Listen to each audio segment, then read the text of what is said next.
بسم اللہ الرحمن الرحیم۔ السلام علیکم میں یوٹیوب فیملی، میں ڈاکٹر عظمیٰ شفاعت۔ تو آج میں پھر ایک بار ایک نئے ویڈیو کے ساتھ آپ لوگوں کے سامنے حاضر ہوں، جس کا موضوع ہے کیا دل کا سکون صرف اللہ کے ذکر میں ہے، بھائی ڈاکٹر مفتی یاسر الندیم وجیدی صاحب۔ تو امید کرتے ویڈیو آپ لوگوں کو پسند آئے گی۔ اس ویڈیو میں ہم لوگ دیکھیں گے انشاءاللہ کہ کیا دلوں کا سکون اللہ کے ذکر میں ہے، اس پر کیا انہوں نے بولا ہے۔ تو امید کرتے ویڈیو آپ لوگوں کو پسند آئے گی، تو لاسٹ تک ویڈیو میں بنے رہے۔ تو پھر چلتے ہیں دین کی باتیں ساتھ میں سیکھتے ہیں۔ ایک سوال ہے جس کا میں جواب دینا چاہوں گا، اور یہ سوال میرے پاس بندے کی ڈیڈیکیشن کی داد دینی پڑے گی کہ روزانہ بلا ناغہ گزشتہ ہفتے 2 ہفتے سے، بلکہ شاید 3 ہی ہفتے ہو گئے ہوں گے، بلا ناغہ یہ سوال مجھے بھیج رہے ہیں وہ صاحب، اور یہ کہ میں اس سوال کا جواب ویسے جہاں وہ بھیج رہے ہیں وہاں بھی دے سکتا تھا۔ میں نے سوچا کہ اس کو یوٹیوب کے اوپر، یعنی ہماری جو لائیو اسٹریم ہے اس پر ہی دینا مناسب ہے، لیکن پچھلے 2 ہفتوں میں نہیں دیا جا سکا، اور اس کی وجہ یہ ہے کہ چونکہ ہم کسی فرنٹ مین کی فرنٹ مینی کو ایکسپوز کر رہے تھے، تو اس لیے اس اعتراض کا جواب نہیں دیا جا سکا۔ میں اعتراض بھی نقل کر رہا ہوں اور اس کا جواب بھی، اور اس کے بعد پھر انشاءاللہ لنک پبلک کریں گے۔ اچھا، تو سوال یہ ہے کہ کیا کسی کافر، پادری، پنڈت اور راہب کو اپنے طریقہ عبادت و ریاضت اور ذکر کو اختیار کر کے اطمینان قلب، راحت اور سکون میسر ہو سکتا ہے، جبکہ قرآن کریم کا واضح دعویٰ ہے وَمَنْ أَعْرَضَ عَنْ ذِكْرِي فَإِنَّ لَهُ مَعِيشَةً ضَنْكَ۔ ترجمہ: جو کوئی بھی ہمارے ذکر سے اعراض کرے گا ہم اس کی زندگی تنگ کر دیں گے۔ رہنمائی فرمائیں۔ اچھا، اس اعتراض کا جواب میں نے پہلے بھی دیا ہے، اور میری اس موضوع کے اوپر رمضان کی ایک سپیچ ہے، ذکر الہی، اور اس سپیچ میں اس آیت کو زیر بحث لایا گیا ہے اور اس اعتراض کو بھی ذکر کیا گیا ہے، لیکن میں مختصراً آج دوبارہ اس کو ایڈریس کر دوں۔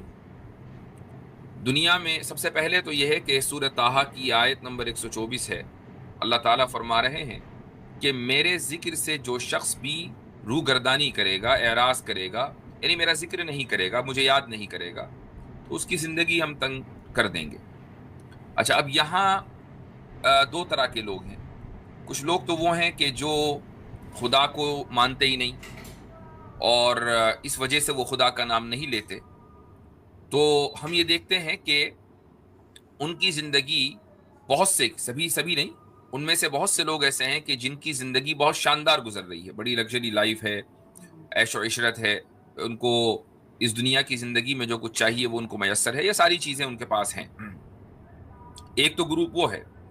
دوسرا گروپ وہ ہے کہ وہ کسی نہ کسی خدا کو مانتے ہیں، ایک بڑی طاقت کو مانتے ہیں، لیکن ان کے مذاہب الگ الگ ہیں، کوئی پادری ہے تو کوئی پنڈت ہے، کوئی راہب ہے۔ آپ نے دیکھا ہوگا ابھی آج کل بہت ویڈیو کمبھ کے میلے کی آ رہی ہیں، اور عجیب و غریب قسم کی حرکتیں وہاں چل رہی ہیں، اور یہ سب کے سب خدا کے نام پر ہو رہی ہیں، یعنی ایک ہستی کو خوش کرنے کے لیے یہ ساری، کہ کوئی آدمی اپنا ہاتھ اوپر لٹکا کے بیٹھا ہوا ہے جی 9 سال سے تپسیا جاری ہے، کوئی آدمی زمین پر نہیں بیٹھا کہ جی گزشتہ 20 سال سے زمین پر نہیں بیٹھے۔ تو یہ چیز ہندوؤں میں بہت کامن ہے کہ وہ کسی ایک پریکٹس کو، جو کامن پریکٹس ہے لوگوں کے لیے، وہ تیاگ دیتے ہیں، اور اسلام نے اس کو سختی سے منع کیا ہے، لا رہبانیت فی الاسلام، کہ اسلام میں ان چیزوں کی، اس کو رہبانیت بولتے ہیں، اس کی کوئی گنجائش نہیں ہے۔ خیر، تو یہ لوگ اپنے خدا کو یاد کرتے ہیں، اور ان کو اسی طریقے سے اطمینان اور دل کا سکون اور راحت میسر آ جاتے ہیں۔ تو پھر یہ کیا بات ہوئی؟ اللہ کی اس دھمکی کا پھر کیا فائدہ ہوا؟ یہ ایک اعتراض ہے۔ تو اس کا جواب یہ ہے کہ جو پہلا گروہ ہے، یعنی جو خدا کو مانتا ہی نہیں ہے۔ شادی کا ماحول ہے، جمع ہے رنگ، آؤ دیکھیں کس کے لک میں کتنا ہے دم۔ اور خدا کو نہ ماننے کی وجہ سے وہ خدا کا کبھی نام لیتا ہی نہیں ہے، اگر آپ ان میں ایک سروے کر لیں تو آپ دیکھیں گے کہ 90% سے زیادہ لوگ وہ ہیں کہ جن کی زندگی یہی دنیاوی زندگی معیشتاً ضنکا ہے. اور معیشتاً ضنکا کا مطلب یہ ہے کہ ان کی زندگی میں تنگی ہے. لیکن تنگی کا پیمانہ کیا ہے؟ اصل چیز یہ ہے، ہمارے اور آپ کے دماغ، یعنی دنیا میں جو ہم لوگ اس وقت موجود ہیں، جس دور میں اور جس ماحول میں، تو اس دور اور ماحول میں ہمارے دماغ دراصل ہر چیز کو کوانٹیفائی کرتے ہیں کہ اس کی ویلیو کتنی ہے، اس کی مارکیٹ ویلیو کتنی ہے. یعنی اگر ایک آدمی خوش ہے تو ہم اس کی خوشی کا پیمانہ پیسوں سے ناپتے ہیں کہ بھئی یہ جو خوش ہے تو اس کی وجہ یہ ہے کہ اس کے پاس پیسہ بہت ہے. اور اگر ایک آدمی کے پاس پیسہ نہیں ہے تو ہم یہ فرض کر لیتے ہیں کہ یہ آدمی یقیناً بہت برے حال میں ہے، غم زدہ ہے، اور اس کو سکون نہیں ہے، راحت نہیں ہے، اس کو بے اطمینانی ہے. تو ہم نے اس کو کوانٹیفائی کر لیا، اور یہی چیز بنیادی غلطی ہے. یہ کوئی ضروری نہیں ہے کہ ایک آدمی اگر عیش و عشرت کی زندگی ہے، اس کے پاس عیش و عشرت کے تمام اسباب مہیا ہوں تو وہ بہت خوش ہو، اور ایک شخص کے جس کے پاس عیش و عشرت کے اسباب مہیا نہ ہو وہ تنگی کے ساتھ زندگی بسر کر رہا ہو. یہ کوئی ضروری نہیں ہے. آپ ایتھیسٹ کی لائف دیکھیں گے کہ ان کی زندگی کا جو اکثر و بیشتر حصہ ہے، خصوصاً وہ حصہ کہ جہاں وہ اپنی ذات کے اوپر ریفلیکٹ کرنا شروع کرتے ہیں، جہاں وہ اپنے بارے میں سوچنا شروع کرتے ہیں. ایک تو دور وہ آتا ہے کہ جو شہوات کا ہے، جہاں شبہات تو ہیں لیکن شہوات شبہات کے اوپر غالب ہیں. اس وقت یہ لوگ پبز میں جاتے ہیں، نائٹ کلبز میں جاتے ہیں. اس وقت یہ لوگ یعنی کبھی کسی پروسٹیٹیوٹ کے ساتھ ہیں تو کبھی کسی گرل فرینڈ کے ساتھ ہیں، دن رات ان کی گرل فرینڈز بدل رہی ہیں. یہ شہوات کا دور ہے. یہ ایک وقت کے بعد یہ شہوات کا دور ختم ہو جاتا ہے. جب انسان کی ایک عمر ڈھل جاتی ہے تو اب شہوات ختم، اب صرف شبہات رہ گئے. اب یہ جو شبہات ہیں کہ انسان اس زندگی میں آ کے جب ریفلیکٹ کرنا شروع کرتا ہے تو یہاں اس کی زندگی معیشتاً ضنکا بن جاتی ہے. اس کی وجہ دنیاوی بھی ہے اور اس کی وجہ روحانی بھی ہے.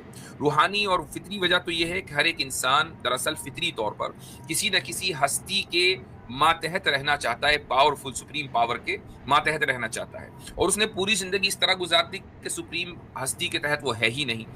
دوسری بات یہ ہے کہ الحاد کا مطلب، ایتھیزم کا مطلب آج کے دور میں یہ ہے کہ آپ مغربی تہذیب کے غلام ہیں، اور مغربی تہذیب کسی بھی صورت میں یہ نہیں چاہتی کہ آپ کی فیملی زندگی بنے، یعنی وہ فیملی اور خاندان کے جو نظام ہے اس کے خلاف ہے. ایک ایتھیسٹ کی عام طور سے زندگی یہی ہوتی ہے کہ وہ لیو ان ریلیشن میں رہتا ہے، اس کی فیملی نہیں ہوتی، بچے ہیں تو اڈاپٹ کر لیے.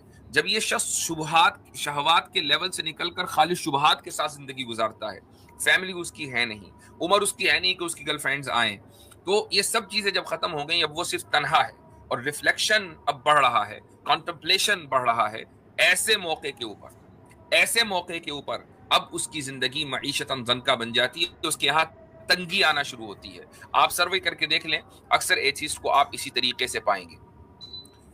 اچھا، ایک بات. دوسری بات، یہ تو وہ لوگ ہیں کہ جو یعنی منکر خدا ہیں، جو لوگ خدا کو مانتے ہیں، کسی نہ کسی ہستی کو مانتے ہیں لیکن دوسرے مذہب کو، تو ان کے لیے معیشتاً ضنکا کیا ہے؟ جو شخص اعتراض کر رہا ہے وہ دراصل یہ مان کے چل رہا ہے کہ معیشہ یعنی زندگی صرف یہی ہے جو ہم اس دنیا میں گزار رہے ہیں، یہی ہے، اسی دنیا میں آنا ہے، یہاں سے آگے کہیں نہیں جانا ہے، بس یہ زندگی ختم ہو جائے گی. لیکن اگر آپ عربی زبان سے واقف نہیں بھی ہیں اور آپ قرآن کریم کی اس آیت کا ترجمہ پڑھ لیں تو بھی آپ کو اس سوال کا جواب مل جاتا ہے. ترجمہ کیا ہے؟ اور جو میری نصیحت سے منہ موڑے گا تو اس کو بڑی تنگ زندگی ملے گی. اور پھر آگے کیا ہے؟ وَنَحْشُرُهُ يَوْمَ الْقِيَامَةِ أَعْمَى، اور قیامت کے دن ہم اسے اندھا کر کے اٹھائیں گے. تو قیامت کا ذکر آ گیا فوراً، اور اس سے پہلے معیشتاً ضنکا ہے. ابن قیم الجوزی رحمہ اللہ یہ فرماتے ہیں کہ یہاں، اور ان کی اس تائید بہت سے دیگر مفسرین نے بھی کی ہے، کہ یہاں معیشتاً ضنکا سے مراد عذاب قبر ہے، چونکہ اس کے فوراً بعد قیامت کا تذکرہ ہے. تو اللہ تعالیٰ یہ کہہ رہا ہے کہ میری نصیحت سے جو بھی شخص روگردانی کرے گا، منہ موڑے گا کہ میری عبادت جس طریقے سے ہونی ہے اس طرح وہ عبادت نہیں کرتا، تو اس کی معیشتاً ضنکا تو طے ہے. کچھ لوگوں کی تنگ زندگی اس دنیا سے شروع ہو جانی ہے جیسا کہ ایتھیسٹ ہیں، اور کچھ لوگوں کی زندگی کی تنگی مرنے کے بعد قبر سے، یعنی جو عالم برزخ ہے، برزخی زندگی سے عذاب ان کو شروع ہونا ہے. اور جیسے ہی قیامت میں وہ آنکھیں کھولیں گے تو پھر اب ان کو اندھا کر کے، نابینا کر کے اٹھایا جائے گا. تو اس آیت سے بظاہر اگر کوئی یہ سمجھے کہ معیشتاً زنکا اسی دنیا میں ہونا چاہیے، یعنی اگر کوئی آدمی مسلمان یہ سمجھ رہا ہے کہ بھائی سارے کے سارے غیر مسلم تنگ حالی میں زندگی گزارنے چاہیے، تمام کے تمام غیر مسلموں کی زندگی ایسی ہو کہ وہ سڑک کے اوپر بھیک مانگ رہے ہوں، ان کے پاس کھانے کو کچھ نہ ہو، پہننے کو کچھ نہ ہو، ان کے پاس منہ میں رکھنے کو نوالا نہ ہو، اور ان کے پاس طاقت نہ ہو، قوت نہ ہو، شوکت نہ ہو، اقتدار نہ ہو، وغیرہ وغیرہ، اگر آپ یہ سوچ رہے ہیں تو یہ قرآن کریم کی تفسیر نہیں ہے، قرآن کریم کی آیت کے یہ معنی نہیں ہے. چونکہ اگر ایسا ہوگا کہ محض غیر مسلم ہونے سے آپ کی دنیا کی تمام آسائشیں ختم ہو جائیں، آپ سے چھن جائیں اور آپ سڑک پر آ جائیں، تو کوئی بھی دنیا میں غیر مسلم نہ بنے، سارے کے سارے مسلمان بن جائیں، اور مسلمان بنتے ہی سب کی عیش و عشرت شروع ہو جائے، تو پھر نہ آخرت کی ضرورت، نہ جنت کی ضرورت، نہ قیامت کی ضرورت، پھر یہ دنیا ہی جنت ہے. تو پھر یہ تو خدائی حکمت کے بالکل برخلاف ہوگا. اس لیے قرآن کریم کی جو آیت ہے اس کی وہی تفسیر اور وہی معنی اس کے مراد لینے چاہیے کہ جو قرآن کریم کی دوسری آیتوں کے ساتھ کوآرڈینیٹ بھی کرتے ہوں، ان کے ساتھ ریکنسائل کرتے ہوں، اور اسی طریقے سے مفسرین، بڑے بڑے ائمہ اور مفسرین کی اس تفسیر کو تائید بھی حاصل ہو. تو یہ آپ کے مختصر اعتراض کا جواب ہے. تو ماشاء اللہ ہم نے دیکھا کہ بہت ہی اچھا بتایا انہوں نے. جو کالر نے پوچھا ان سے کہ کیا دلوں کا سکون اللہ کے ذکر میں ہے، تو بہت اچھے سے بتایا کہ جب ہم لوگ ینگ ہوتے ہیں، پھر جو بھی ایتھسٹ ہیں جو اللہ کو نہیں مانتے، جب ان کے پاس ینگ ہوتے ہیں تو وہ اپنا کلب میں مستی کرتے ہیں، اپنا جتنا بھی وہ مستی اپنی زندگی میں کرتے ہیں، لیکن جب ان کی ایج ہوتی ہے تو پھر وہ ان کے پاس کچھ بھی نہیں بچتا ہے. تو لاسٹ میں پھر وہی ہوتا ہے نا کہ آپ اکیلے ہو جاتے ہو. تو آپ کو جو بھی ہے اللہ کے ہی دائرے میں رہ کے کرنا ہے. اگر آپ اللہ کا ذکر کرو گے تو آپ ذہنی مینٹلی جو بھی ہے وہ مطلب سکون میں آپ رہو گے انشاءاللہ. کیونکہ میں نے ایسے ہی فیل کیا ہے. پہلے میں بھی نماز نہیں پڑھتی تھی، لیکن ماشاءاللہ سے جب سے اللہ نے مجھے ہدایت دیا ہے تو ایک الگ ہی سکون آتا ہے. مطلب آپ نماز پڑھتے ہو تو آپ ایک انسٹنٹ آپ کو پیس ملتی ہے اس ٹائم پہ. تو یہ میں نے فیل کیا ہے، اور امید کرتے ہوں آپ لوگوں نے بھی فیل کیا ہی ہوگا، کرتے ہی ہوگے. تو جو بھی ہے وہ اللہ کے ذکر میں ہی ہمیں سکون ملے گا. آپ کچھ بھی کر لو، آپ ڈپریشن میں جاؤ گے، تنہا رہ جاؤ گے، تو اللہ کا آپ اگر ذکر کرو گے تو آپ کو کچھ میں حاصل ہو نہ ہو لیکن سکون ضرور حاصل ہوگا. تو امید کرتے ہیں ویڈیو آپ لوگوں کو اچھی لگی ہوگی. اگر ویڈیو اچھی لگی ہے تو ہمارے چینل کو زیادہ سے زیادہ سبسکرائب کریں، ویڈیو کو شیئر کریں، لائک کریں، کمنٹ کریں، اور ہاں کمنٹ میں ضرور بتائیں کہ میں نیکسٹ ویڈیو کس ٹاپک پہ بناؤں. تو پھر جلدی ملتے ہیں انشاءاللہ نیکسٹ ویڈیو کے ساتھ. تب تک کے لیے اللہ حافظ.